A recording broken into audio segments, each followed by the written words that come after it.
CM Revanth పోవాలి, మార్పు రావాలి అన్న జీవన్ రెడ్డి వ్యాఖ్యలకు TPCC chief Mahesh Kumar Goud counter ఇచ్చారు. రేవంత్ పోవాలి, మార్పు రావాలని అనడానికి జీవన్ రెడ్డి ఎవరంటూ ప్రశ్నించారు.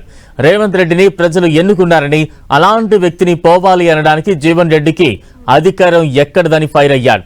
జీవన్ రెడ్డికి కాంగ్రెస్ ఎంతో చేసిందన్నారు. పెద్దాయన మేము చాలా గౌరవం ఇచ్చాము, ఇప్పటికి కూడా ఇస్తాం. జీవన్ రెడ్డికి కాంగ్రెస్ పార్టీలో లభించినటువంటి అవకాశాలు 14 మార్లు బీఫామ్ తీసుకున్నట్టు నాయకుడు ఇవాళ ఈ రాష్ట్ర కాంగ్రెస్ పార్టీలో ఎవరూ లేరు.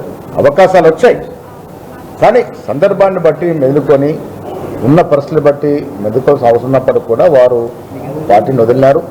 ఆయన ఏ విమర్శ చేసినా కాంగ్రెస్ నాయకత్వం కానీ రాష్ట్రంలోని ప్రజలు కానీ దాన్ని విశ్వసించే పరిస్థితి లేరు. జీవన్ రెడ్డికి పార్టీ ఇవ్వాల్సినంత ఇచ్చింది, వారు కూడా పార్టీకి సేవ చేశారు.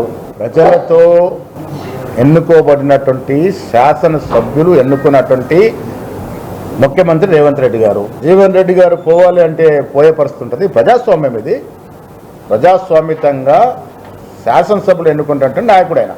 జీవన్ రెడ్డి గారు ఎవరు? ఆయన పోవాలి, మార్పు రావాలి అనేది అనుకుంటున్నారు. ఇవాళ మార్పు వచ్చింది కాబట్టి బీఆర్ఎస్ పార్టీ ప్రజలు ఇంటికి పంపించినారు.